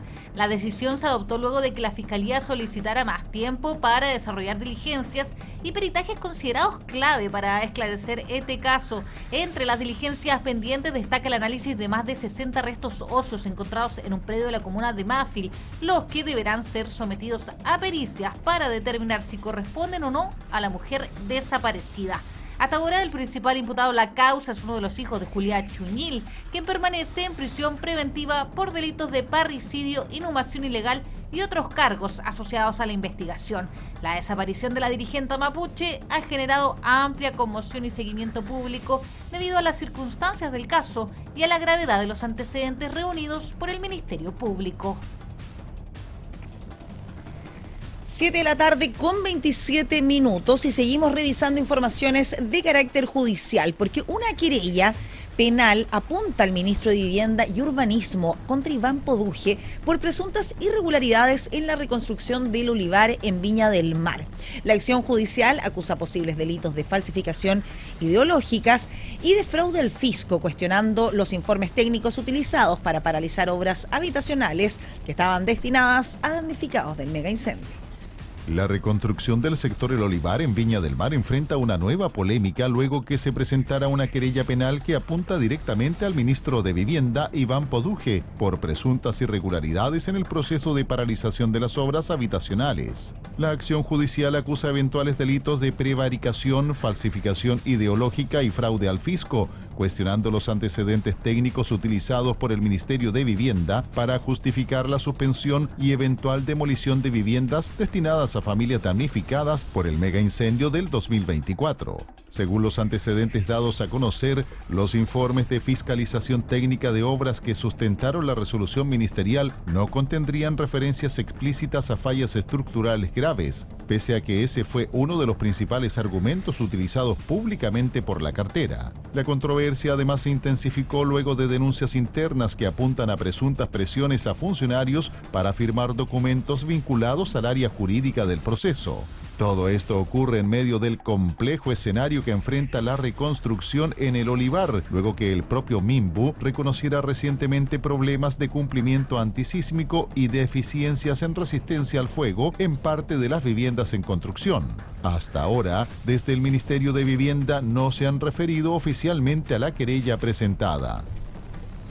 19:29. Hacemos una pausa comercial a esta hora de la tarde, pero ya regresamos con más informaciones en Pura Noticia PM. Estamos presentando Pura Noticia PM, las noticias de la tarde, en todas nuestras plataformas. Volvemos con las noticias de la tarde en la región, Chile y el mundo. Esto es Pura Noticia PM. 7:33. Ya estamos de regreso en Pura Noticia PM, las noticias de la tarde de puranoticia.cl, para que continuemos revisando las informaciones más destacadas a esta hora de la tarde. Y les quiero aprovechar de informar, ¿cierto?, que el tránsito se encuentra suspendido por un accidente en la avenida Baquedano, entre Freire y Lugamboa. Esta es la comuna de Quilpué. Tránsito suspendido por accidente de tránsito en Baquedano, entre Freire y Lugamboa, en la comuna de Quilpué. Mientras que en Viña del Mar tenemos una alta congestión vehicular en la avenida España, desde el puente Capuchinos hasta Agua Santa. Esto es en dirección al centro de la ciudad Jardín. Al igual que también tenemos una alta congestión vehicular en la avenida 1 Norte, entre 5 Oriente y Plaza Miraflores, en dirección al oriente de Viña del Mar. Y a propósito de nuestra región de Valparaíso, vamos a continuar hasta ahora con informaciones de carácter policial, porque un amplio operativo desarrollado por la Policía de Investigaciones en distintos sectores de la comuna de Quillota terminó con 14 personas detenidas por delitos vinculados al tráfico de droga, porte ilegal de armas y también violencia armada. El procedimiento fue encabezado por la Brigada de Investigación Criminal de Quillota en coordinación con el Ministerio Público tras una investigación que se extendió por cerca de 3 meses debido a reiterados episodios de disparos injustificados y disputas territoriales asociadas al narcotráfico. Los allanamientos se realizaron de manera simultánea en 13 domicilios de las poblaciones Aconcagua Norte, Aconcagua Sur, Jardines de Aconcagua y Antumapu. Durante el operativo, la PDI incautó cocaína base, clorhidrato de cocaína, cannabis sativa y ketamina, además de dinero en efectivo, más de 50 municiones y diversas armas de fuego, entre ellas una escopeta hechiza, un revólver y una pistola adaptada. Uno de los hallazgos que más preocuparon fue el descubrimiento de 2 emulsiones explosivas de alto poder, elementos habitualmente utilizados en faenas mineras. Según informó la Policía Civil, los detenidos corresponden a 9 hombres y 5 mujeres, todos mayores de edad, varios de ellos con antecedentes policiales por delitos relacionados con drogas, robos y amenazas. Desde la Fiscalía señalaron que el operativo forma parte de un foco investigativo iniciado tras la ola de violencia registrada en Quillota durante los últimos meses, marcada por homicidios, intentos de homicidio y balaceras vinculadas al control de puntos de venta de drogas. 7:36. Continuamos revisando informaciones del interior de nuestra región de Valparaíso. Informaciones de carácter policial, porque Carabineros descubrió cerca de 15 kilos de cannabis sativa al interior de un equipaje de un pasajero. Esto fue al interior de un bus que viajaba entre Antofagasta y Santiago durante una fiscalización que se realizó en la Ruta 5 Norte, esto es en la comuna de Nogales, en nuestra región de Valparaíso. Un hombre de 28 años fue detenido por Carabineros en la comuna tras ser sorprendido transportando casi 15 kilos de marihuana al interior de este bus interregional. El procedimiento se registró específicamente en la Ruta 5 Norte, cuando personal de la Tenencia de Carreteras de Hijuela realizaba controles preventivos a un bus con recorrido entre Antofagasta y Santiago. Durante la fiscalización, los funcionarios detectaron un fuerte olor que es característico a la cannabis proveniente del sector del maletero de este bus, lo que motivó una revisión más exhaustiva de los equipajes. Fue así como Carabineros encontró una maleta que contenía una importante cantidad de marihuana elaborada. Tras identificar al propietario de este equipaje, un hombre con antecedentes policiales, fue detenido y trasladado hasta la unidad policial. La droga incautada alcanzó un peso cercano a los 15 kilos, de acuerdo a lo confirmado por el personal especializado del OS7. Por instrucción del Ministerio Público, el imputado quedó detenido por infracción a la ley de drogas y durante este miércoles pasó a control de detención. Seguimos revisando a esta hora de la tarde, 19 horas con 37 minutos, informaciones de carácter policial de nuestra región de Valparaíso, pero nos vamos a trasladar hasta la comuna de Valparaíso, porque vandalizaron el histórico faro de Curaumilla, que está ubicado en el sector de Laguna Verde, destruyeron sus ventanales y también intentaron robar las baterías. Este hecho quedó al descubierto tras la denuncia de un dirigente vecinal, quien detectó estos daños a la estructura, candados cortados y también una bandera chilena enrollada al interior de este recinto. Un grave hecho de vandalismo afectó al histórico faro Curaumilla, ubicado en el sector de Laguna Verde, en la comuna de Valparaíso. Desconocidos destruyeron 7 ventanales de la estructura, cortaron candados e intentaron sustraer baterías desde el interior del recinto, según denunció un dirigente vecinal que llegó hasta el lugar y constató los daños. Además de los vidrios quebrados, también se registraron daños en parte de la infraestructura metálica del faro. Uno de los hechos que más llamó la atención fue que la bandera chilena, que habitualmente permanece izada en el exterior, fue encontrada enrollada dentro del recinto. El dirigente vecinal Jaime Muñoz señaló que no se encontraron evidencias de consumo de alcohol ni señales de reuniones en el lugar, por lo que presume que se trató derechamente de un acto vandálico. Tras la denuncia, personal de la Armada tomó contacto con vecinos del sector para evaluar medidas de seguridad y revisar el estado de este tradicional punto costero de Laguna Verde. 19 horas con 39 minutos. Continuamos revisando informaciones de nuestra región de Valparaíso, pero nos vamos a trasladar hasta la comuna de Concón, porque un amplio operativo policial y de emergencia se desplegó durante este miércoles en el borde costero de la comuna, luego del hallazgo de una persona fallecida. Esto fue en las cercanías de la avenida Borgoño, a la altura del Hotel Radisson. La alerta fue entregada por un buzo que se encontraba en este sector, lo que motivó la rápida concurrencia de equipos policiales, personal de salud y también funcionarios del servicio médico legal. El lugar fue acordonado para poder permitir el trabajo de peritos y las primeras diligencias investigativas destinadas a establecer la identidad de la víctima y las circunstancias también de su fallecimiento. De manera preliminar se indicó que se trataría de un hombre de aproximadamente 45 años, aunque su identidad aún no ha sido confirmada de forma oficial. Por ahora, las autoridades mantienen abierta esta investigación y no descartan ninguna hipótesis respecto a lo ocurrido, mientras continúan las pericias en el lugar. Seguimos con informaciones de nuestra región, pero regresamos al interior, específicamente a la comuna de La Calera, porque condenaron a 5 años y un día de cárcel a un sujeto por una violación de una mujer trans, precisamente en la comuna de La Calera. El imputado, un hombre de 25 años, reconoció su responsabilidad en un juicio abreviado por el ataque ocurrido el mes de agosto del año 2022 y deberá cumplir la pena de manera efectiva. A 5 años y un día de cárcel efectiva fue condenado un hombre de 25 años por el delito de violación en contra de una mujer trans, hecho ocurrido en agosto del 2022 en la comuna de La Calera.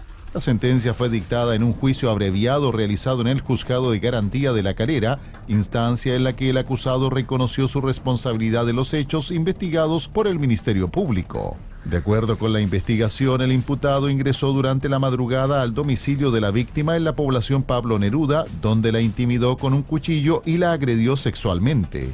La Fiscalía explicó que la indagatoria se desarrolló bajo una perspectiva de género, considerando que el ataque estuvo vinculado a la identidad de género de la víctima. El persecutor además destacó que, pese a que la víctima falleció en el año 2023 y no pudo presenciar el juicio, la condena representa un acto de justicia frente a la gravedad de los hechos. La pena deberá cumplirse de manera efectiva debido a la extensión de la condena dictada por el tribunal.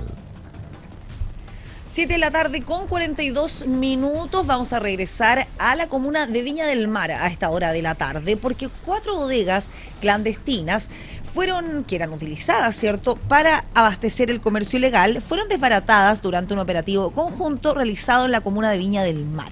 El procedimiento fue encabezado por inspectores municipales y también personal de carabineros en un inmueble ubicado en Avenida La Marina, donde se almacenaban más de 5.000 cajetillas de cigarrillos de contrabando, carros asociados a cocinerías clandestinas y también distintos productos vinculados al comercio informal. De acuerdo a lo detallado por las autoridades, el operativo fue resultado de varios meses de investigación y análisis territorial realizados por equipos municipales y policiales para poder identificar el funcionamiento de estas redes de abastecimiento. Desde el municipio señalaron que este tipo de procedimientos buscan no solo retirar el comercio ambulante de las calles, sino que también atacar directamente la cadena de distribución y de almacenamiento de productos ilegales. El operativo además contó con apoyos de drones municipales que permitieron detectar movimientos asociados a proveedores de cigarrillos ilegales en distintos puntos del centro de la ciudad Jardín. En lo que va de este año en curso 2026, la Municipalidad de Viña del Mar informó que ya han realizado cerca de 600 fiscalizaciones contra el comercio ilegal, logrando sacar de circulación miles de productos sin autorización sanitaria o de procedencia desconocida. 7 de la tarde con 43 minutos. Desde Viña del Mar nos vamos a ir hasta Valparaíso, porque Carabineros logró desalojar un espacio Catarsis, ese era el nombre de este lugar, tras una orden judicial pendiente desde el año 2023 en la comuna de Valparaíso. El operativo se realizó específicamente en la avenida Francia con Baquedano y terminó con un detenido por daños a un vehículo durante manifestaciones registradas en este sector. Carabineros concretó el desalojo del denominado espacio Catarsis, un inmueble ubicado en la intersección de Avenida Francia con calle Baquedano en la comuna de Valparaíso. El recinto funcionaba como centro cultural y en su interior se desarrollaban talleres, actividades artísticas y exposiciones.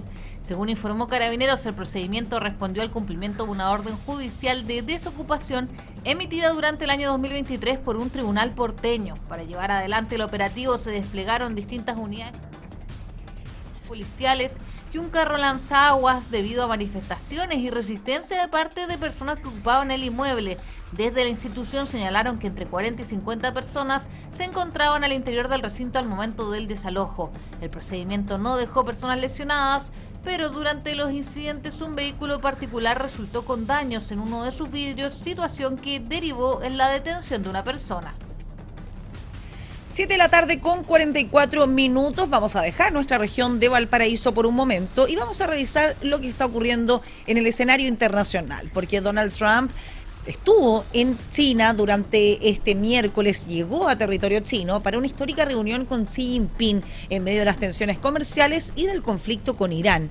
Además, la Casa Blanca aseguró que el régimen iraní fue militarmente aplastado, mientras que Evo Morales reapareció tras ser declarado en rebeldía por la justicia boliviana. Para profundizar en estos temas y también en otros internacionales, tomamos contacto con nuestra periodista, Carmen Paz González. ¿Cómo están? Muy buenas tardes. Vamos a revisar información del ámbito internacional hasta ahora en puranoticias.cl. El presidente de Estados Unidos, Donald Trump, llegó este miércoles a China y lo hizo para iniciar una visita oficial que va a estar marcada por las negociaciones comerciales entre ambas potencias, la situación en Taiwán y el conflicto abierto con Irán. El mandatario norteamericano aterrizó en Pekín acompañado por una amplia delegación que incluye a su secretario de Estado Marco Rubio, al jefe del Pentágono Pete Hegseth y a representantes de importantes empresas estadounidenses.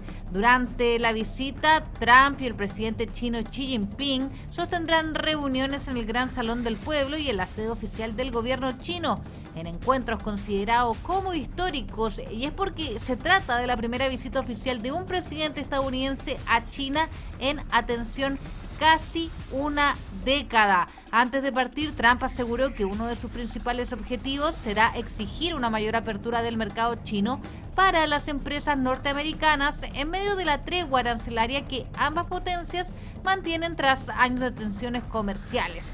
La cumbre además ocurre en un escenario internacional que es complejo porque está marcado por la guerra en Medio Oriente, las negociaciones nucleares con Irán y la creciente tensión en torno a Taiwán.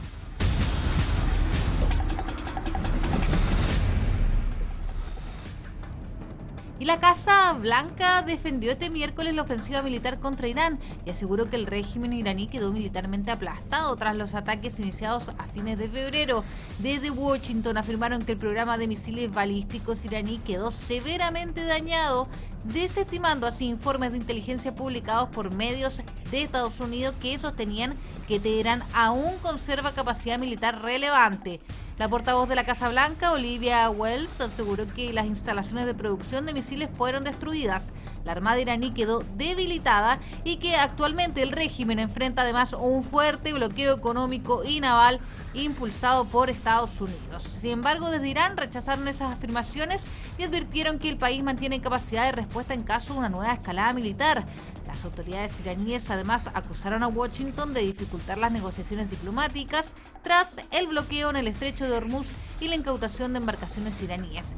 Pese al alto al fuego alcanzado en abril, las conversaciones para un nuevo acuerdo nuclear están estancadas y la tensión entre ambos países continúa siendo uno de los principales focos de preocupación internacional.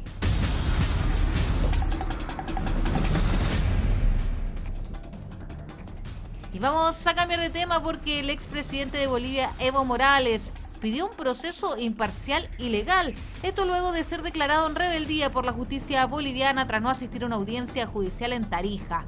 Morales enfrenta una causa, recordemos, por presunta trata de personas, que está vinculada a una relación que habría mantenido con un adolescente durante su etapa presidencial, quien además resultó embarazada. A través de redes sociales, el exmandatario aseguró que no busca impunidad y acusó una persecución política en su contra, afirmando que las acusaciones fueron construidas con pruebas falsas para perjudicarlo políticamente. El líder boliviano además sostuvo que cualquier proceso judicial debe respetar la presunción de inocencia y el debido proceso, advirtiendo incluso posibles acciones legales contra jueces que a su juicio incumplan esas garantías. Actualmente, Morales permanece en la zona del Chapare, resguardado por seguidores y sin acudir a las citaciones judiciales, mientras el caso continúa generando fuerte impacto político en nuestro país vecino de Bolivia. Dejamos hasta aquí la revisión de noticias internacionales. Esto es parte de lo que ocurre en el mundo. Volvemos al estudio. 7 de la tarde con 49 minutos. Ahí revisábamos el bloque internacional, lo que está pasando tras las fronteras de nuestro país. En la voz de Carmen Paz González. A esta hora de la tarde los quiero invitar a que revisemos la portada de Pura Noticia Digital, ¿cierto? De nuestra edición digital de puranoticia.cl de este miércoles 13 de mayo, la cual les recuerdo es completamente gratuita y usted no necesita ningún tipo de suscripción previa, donde como información principal destacamos que crece la molestia en el sector de El Olivar de Viña del Mar tras nuevo informe que reforzaría la tesis de la demolición. Es un capricho más del ministro Poduje. Fueron parte de las palabras de los vecinos de este sector de la ciudad Jardín. Seguimos en nuestra región de Valparaíso, pero nos vamos al interior, porque el troncal Quillota se encuentra en la mira. El delegado presidencial Manuel Millones elabora un plan para bajarle el precio al peaje más caro de nuestro país, que justamente está en nuestra región de Valparaíso. En otro tipo de informaciones, era una metáfora. El presidente Kast aborda la promesa de campaña sobre expulsión de migrantes irregulares durante el primer día de gobierno. Aseguró que era una metáfora.